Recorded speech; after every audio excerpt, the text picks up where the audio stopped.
Good morning everyone, welcome back to Priyanshu Rank Academy. और इस academy के तहत आपको हिस्ट्री के फाउंडेशन बैच दिए जा रहे हैं। और इस हिस्ट्री के जो फाउंडेशन बैच है, यदि आप बहुत ही अच्छे तरीके से कर सकते हैं तो कोई भी कम्पिटिटिव एग्जाम होते हैं उसमें हिस्ट्री के बहुत सारे क्वेश्चन पूछे जाते हैं और बहुत डीप से पूछे भी जाते हैं। तो यदि आप अच्छे से कर सकते हैं, अगर कर लेते हैं तो आपको कहीं पे भी हिस्ट्री में कोई भी क्वेश्चन पूछे जाएंगे तो आपको दिक्कत नहीं होंगे। तो आई होप, मुझे आशा होगा कि आप सभी ये हिस्ट्री फाउंडेशन जो बेस आपके लिए मैं लेकर आया हूँ 2027 सेशन के लिए, वो आप बहुत ही अच्छे तरीके से करेंगे। तो फिर हम इस क्लास में क्या क्या जानेंगे, क्या क्या नहीं जानेंगे, क्योंकि पिछले क्लास में आपको राखी गढ़ी के बारे में तक बता दिए थे कि राखी गढ़ी क्या होते थे।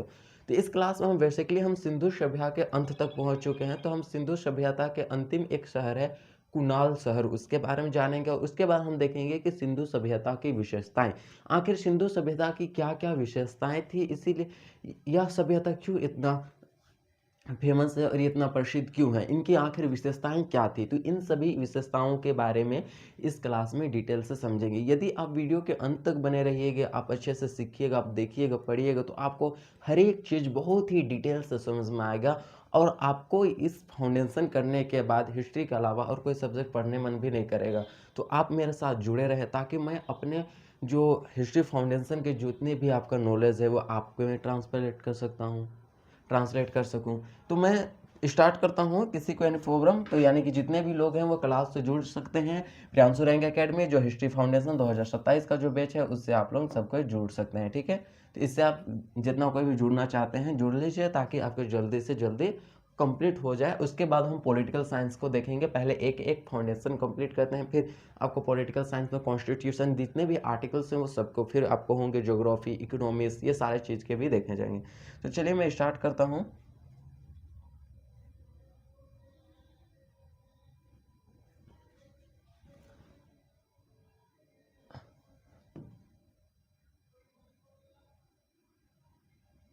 पहले नोट्स क्या देखेंगे, चलिए। तो चलिए इस क्लास में हम बेसिकली देखना चाहते हैं कि कुनाल जो शहर है, सिंधु सभ्यता का एक शहर है जिसका नाम क्या है, कुनाल। कुनाल किसी का नाम नहीं है, ठीक है। कुनाल नाम नहीं है बल्कि ये शहर का नाम है कुनाल। तो कुनाल जो है इसकी खासियत क्या है भाई, ये सिंधु सभ्यता का शहर है तो यहाँ से मात्र एक खासियत है कुनाल से, यहाँ पे चांदी के 2 मुकुट मिले हैं। मात्र यही एक खासियत है क्या, कुनाल के चांदी के 2 मुकुट, चांदी के 2 मुकुट मिले हैं। जो मुकुट है, चांदी के 2 मुकुट मिले हुए हैं। कौन से शहर से, कुनाल शहर से। मात्र इतनी ही इसके खासियत है। उसके बाद हम डिटेल से समझेंगे सिंधु सभ्यता की विशेषता। आप टॉपिक से लिख सकते हैं, आपको प्रॉब्लम नहीं लेना है, नोट्स मिलेंगे, आप उसके टेंशन है। पहले आप समझिए सिंधु सभ्यता की विशेषता, हम इसके बारे में समझेंगे। सिंधु सभ्यता,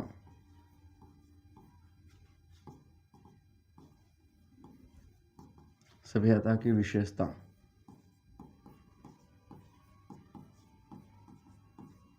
सिंधु सभ्यता की विशेषता।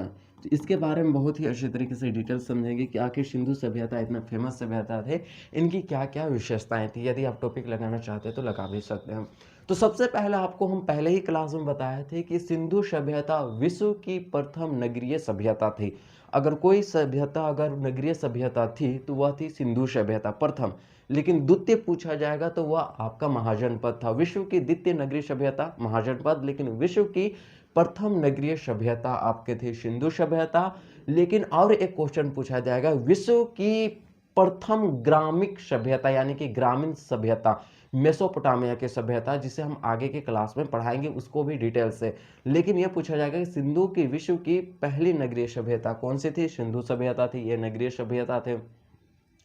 साथ साथ यहाँ पे एक सबसे बड़ी विशेषता देखने को मिलता है कि सिंधु सभ्यता को एक नियोजित तरीके से बसाया गया था, यानी कि प्लानिंग तरीके से बसाया गया था। हर एक चीज़ आपका सिस्टेमिक ढंग से था, सिस्टम के आधार पे था, कोई भी इधर उधर नहीं। तो कोई भी शहर, अब मोहनजोदड़ो शहर के बारे में भी चर्चा कर सकते हैं। तो देखते हैं कि मोहनजोदड़ो की जो शहर है, ऊपरी शहर, निचली शहर, यहाँ पे मोहनजोदड़ो की जो शहर की जो नालियाँ थी वो ढकी हुई थी, ये सारे जो विशेषता देखने को मिलता है।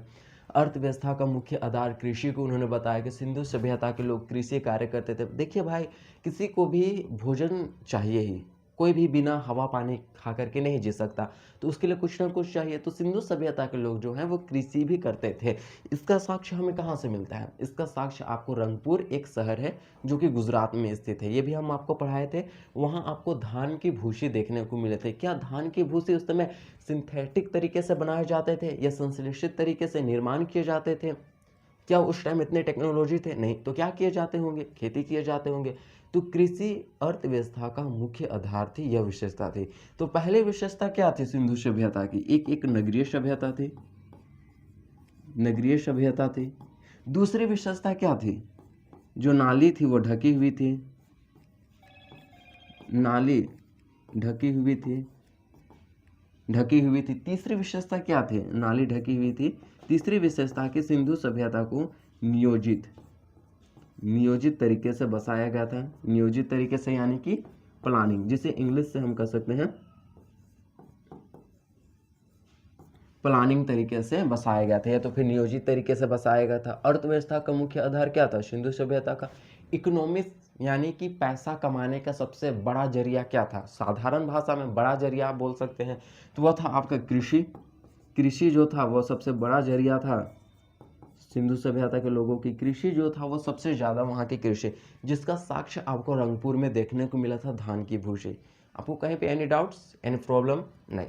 चलिए हम देखते हैं कि उसके बाद हम देखते हैं कि सिंधु सभ्यता लोग केवल कृषि पर ही निर्भर नहीं करते, कृषि के साथ साथ वो पशुपालन भी करते थे। यह उनकी सबसे बड़ी विशेषता थी कि हाँ, हम लोग भी वर्तमान समय में बहुत सारे जो किसान हैं, गाँव में जो किसान रहते हैं, वो कृषि करते हैं। कृषि के साथ साथ वो सोचते हैं कि नहीं, हम पशु पालन करते हैं जिससे कि हमारा उसे बेच भी सकते हैं। जो भी खेत से खरपतवार निकला उसे हम पशु को दे देंगे, और पशु जो होते हैं जिससे उनसे जो भी खाद उद निकला उसे खेत में दे देंगे।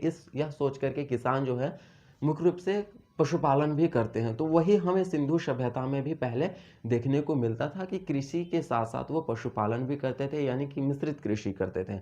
मिश्रित कृषि क्या होता था? कृषि के साथ पशुपालन करा, मिश्रित कृषि। यानी कि मिश्रित कृषि का ही अर्थ होता है कृषि और पशुपालन दोनों साथ में किया जाए। तो कृषि के साथ साथ वो क्या करने लगे कि वो पशुपालन भी करने लगे। प्लस में आप क्या लिख सकते हैं? पशुपालन। आप सोचिए कि जब लोग जो हैं कृषि कर रहे हैं, पशुपालन कर रहे हैं, तो क्या वो व्यापार नहीं कर सकते हैं? व्यापार भी तो कर सकते हैं कि बहुत ज़्यादा उत्पादन हुआ फसल का, बहुत सारे पशु हो गए, तो उन्हें बेच भी सकते हैं। तो बिल्कुल आप सही बोलते हैं कि बेचने का भी एक सबसे बड़ा अगर जरिया था वह था लोथल। लोथल को आपके बता दिए थे, गोदीवाड़ा जो कि एक बंदरगाह शहर है लोथल। वहाँ से फारस की चीन, जो कि वर्तमान नाम ईरान है फारस का, तो वहाँ से फारस की चीन मिले हुए हैं। तो सोचिए कि अरब प्रायद्वीप, अरब जानते हैं, अरब प्रायद्वीप में 7 देश आते हैं, तो अरब प्रायद्वीप के लोगों के यहाँ व्यापार किए जाते थे सिंधु सभ्यता के लोग। इसका प्रमाण एक निकेल से मिलता है कि एक काले रंग का मर्तबान हमें ओमान से मिला है, जिसमें निकेल की सबसे ज़्यादा बेसिकली यूज किया गया था, और निकेल सिंधु सभ्यता में देखने को मिलता है तत्व जो है। तो हम बोल सकते हैं कि व्यापार कहाँ से किया करते थे? अरब प्रायद्वीप लोगों से करते हैं। यमन, ओमान, सऊदी अरब, ईरान, इराक, ये सारे देशों से सिंधु सभ्यता के निवासी क्या करते थे? व्यापार किया करते थे। और वो कहाँ से? गुजरात से। गुजरात से ही व्यापार किया करते थे, क्योंकि गुजरात आप देखिएगा कि इस क्षेत्र में आपका था लोथल। इस शेप में आपको देखने होंगे, तो इस क्षेत्र में आपका लोथल था, यहीं आसपास गुजरात में ही यहाँ पे आपका लोथल था। तो लोथल यानी कि गुजरात की इधर समुद्र है भाई, और इधर है क्या है? यहाँ पे आपका अरब प्रायद्वीप है। तो यहाँ से जाने के लिए कोई उतने ज़्यादा दूरियां नहीं करनी पड़ती थी, जहाँ तक ज़्यादा दूरियां तय करती थी, जहाज निकाले, सामान लादे, लेके गए अरब प्रायद्वीप में, बेचे, काम उम खत्म किए, पैसा हुआ एकदम नगद लिए, या तो फिर अकाउंट ट्रांसफ़र तो उस टाइम था नहीं, तो नगद पैसा लिए, पैसा लेकर के वापस आ जाना उनका काम था। तो आप कह सकते हैं कि प्लस में उनका व्यापार भी कर सकते हैं। यानी कि जहाँ पे कृषि कार्य हो रहे हैं, अर्थव्यवस्था का मुख्य आधार यदि कृषि है, तो उसके साथ पशुपालन भी आएंगे, उसके साथ व्यापार भी आएंगे, या आना ही आना है, नो डाउट्स। समझ में आ गया? लेकिन ये तो उनकी प्रमुख विशेषता थी कि नगरीय थी, ढकी हुई, नियोजित शहर बसाया गया था, कृषि पशुपालन, और आप देखते हैं कि व्यापारी अर्थव्यवस्था का मुख्य आधार था। लेकिन हमें देखने को मिलता था कि सिंधु सभ्यता को कांस्य सभ्यता भी कहा जाता था। कांस्य सभ्यता क्यों कहा जाता था? क्योंकि उस समय कांसे की खोज किया गया था सिंधु सभ्यता में। तो कांसे की खोज सिंधु सभ्यता में किया गया था, ये सबसे बड़ी उपलब्धि माना जाता है सिंधु सभ्यता के निवासी के कांस्य जो तत्व है, ये तत्व है, ठीक है, ये तत्व है, याद रखने हैं, तत्वों की खोज किए गए थे, कांस्य तत्वों की खोज किए गए थे। इसी के लिए कांस्य सभ्यता के नाम से भी सिंधु सभ्यता को जाना जाता है। प्लस क्या कांसे का ही उपयोग किया जाता था? कांसा ही एकमात्र तत्व था? नहीं, निकेल भी था। कांसे के साथ क्या भी था? कांसे तत्व के साथ निकेल के भी हमें साक्ष्य मिलते हैं। निकेल के भी हमें क्या मिलते हैं? वहां पे साक्ष्य मिलते हैं सिंधु सभ्यता में। क्या निकेल और कांस्य भी था? और तत्व नहीं हो सकते सिंधु सभ्यता के लोग? और तत्व से परिचित नहीं थे? परिचित थे।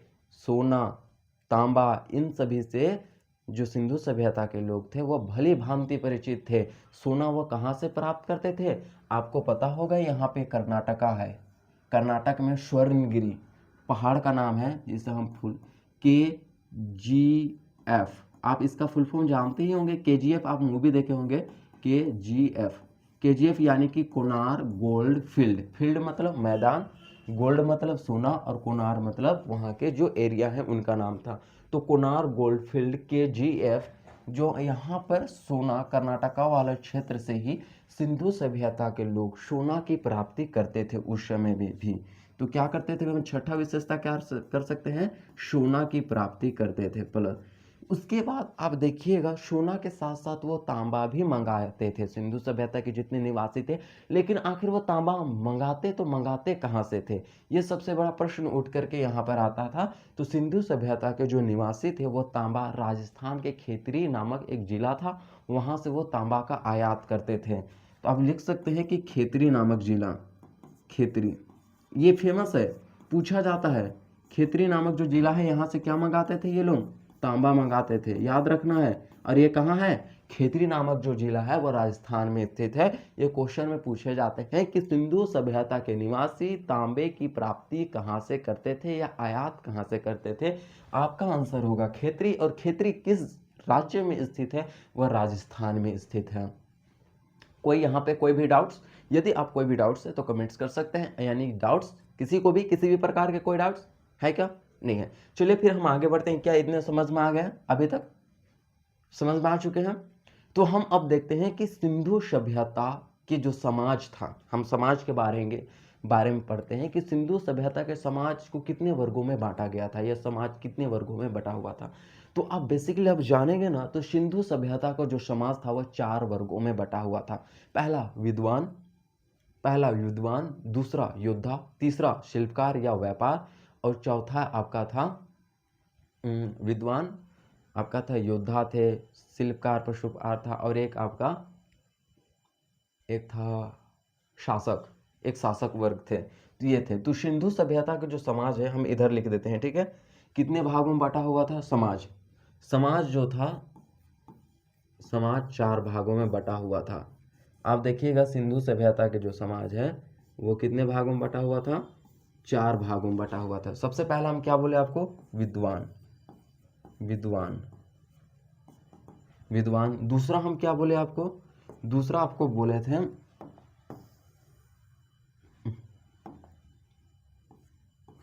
दूसरा आपको बोले थे योद्धा।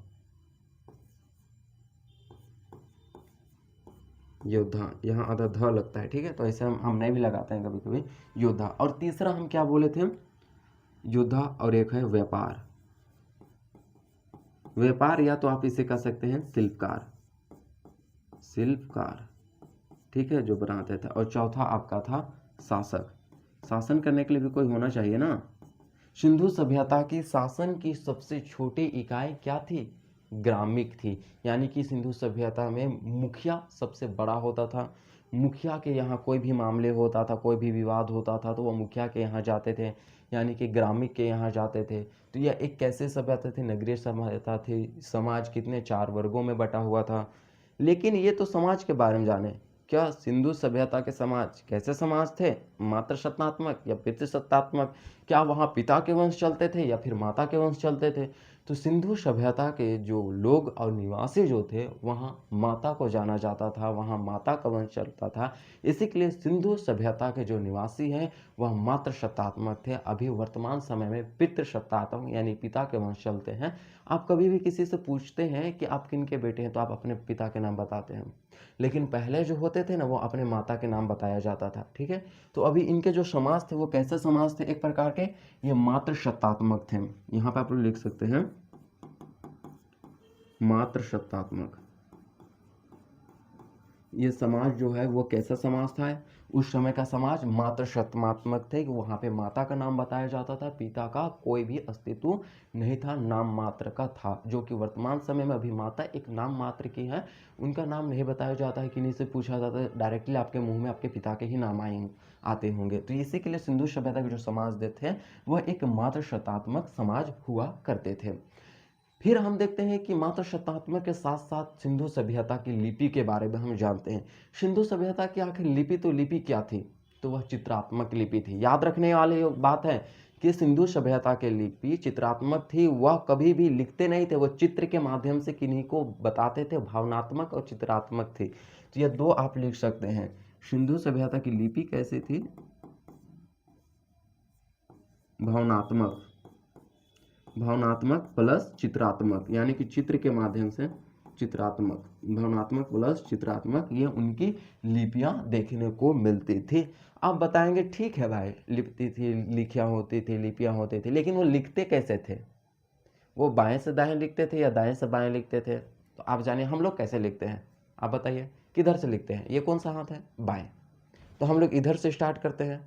मान के चलिए अभी भी हम लिखना स्टार्ट कर रहे हैं, तो ये हमारा कौन सा हाथ है, बाएं। तो बाएं हाथ से हम स्टार्ट लिखना करें और इधर हम दाएं की ओर जाते हैं, जाते हैं। लेकिन सिंधु सभ्यता के जो निवासी थे वो बाएं से दाएं हम लोग के जस्ट उल्टा लिखते थे। ये है दाएं, वो लोग दाएं से बाएं की ओर जाते थे, वो लोग इस तरह से लिखते थे। हमें कैसे पता चलते हैं, ये हो गया आपका लेफ्ट टू राइट, बाएं लेफ्ट, और एक हो गया राइट मतलब दाएं। लेकिन इधर के जो सिंधु सभ्यता के निवासी राइट टू लेफ्ट लिखते थे, या सिंधु लिख देते हैं, ठीक है, सिंधु, और ये हम, यानी कि हम सभी लिखने की ये कला है। हमें कैसे पता चले कि ये जो सिंधु सभ्यता के जो निवासी है वो हम लोग के जस्ट यानी कि राइट टू लेफ्ट लिखते थे, यानी कि वो दाएं से बाएं की ओर लिखते थे। हमें कैसे पता चला, इस तरह से लिखते थे, इस तरह से नहीं, हम लोग इस तरह से लिखते हैं, वो लोग इस तरह से लिखते हैं। हमें कैसे पता चला, पता कैसे चला, तो हम देखते हैं कि हम लोग लिखते हैं तो इधर खाली छोड़ देते हैं, थोड़ा सा जगह स्पेस छोड़ देते हैं। कभी भी लिखना प्रारंभ करते हैं तो स्पेस छोड़ देते हैं, जिससे कि पता चलता है कि हम लोग इधर से स्टार्ट करते हैं और इधर खत्म करते हैं। ठीक उसी प्रकार सिंधु सभ्यता में लेफ्ट तरफ खाली मिले हुए हैं, जिससे कि यह पता चलता है कि अधिकतर जो सिंधु सभ्यता के जो लोग थे वो राइट से स्टार्ट करते थे लिखना और लेफ्ट में वो एंडिंग करते थे, यानी कि वो खत्म करते थे, जिससे कि कुछ खाली जगह यहाँ पे बचे हुए थे। आप कभी भी कॉपी लिखते होंगे तो कुछ खाली जगह ऐसे ऐसे लिख लेते हैं, ऐसे ऐसे, और इधर थोड़ा सा खाली जगह छोड़ देते हैं, बचता है तो आपका एंडिंग होता है तो उस टाइम। तो इस तरह से वहाँ के जो लिपि थी वो भावनात्मक चित्रात्मक थी, और वो लिखने की कला, ये वाला उनकी कला थे, राइट टू लेफ्ट थे, ना कि वो लेफ्ट टू राइट हम लिखते हैं और राइट टू लेफ्ट वो लोग लिखा करते थे। क्या इतने समझ में आ गया। अब हुआ करते हैं हम सिंधु सभ्यता के जानते हैं कि मोहर के बारे में, वो भी एक सबसे बड़ी विशेषता उभर करके आते हैं। हम विशेषता पढ़ रहे हैं क्या, मोहर। सिंधु सभ्यता की यदि आप मोहर की बात किया जाए, नवा विशेषता हम देखते हैं मोहर। मोहर, मोहर किसके बने होते थे, बेसिकली सैल खड़ी के, आपको बता दिए हैं सैल खड़ी के। आप इसे इमेजिन कीजिए, मतलब अपने मन में इमेजिन कीजिए कि आपको जब हम पढ़ा रहे हैं तो आपको क्या क्या विशेषताएं वहां को देखने लगे। वही तो मोहर कैसे बने होते थे, सैल खड़ी के पत्थर एकदम मुलायम होते थे, और इस सैल खड़ी के पत्थर में जो मोहर में एक सींग का, एक सींग वाले गैंडा का,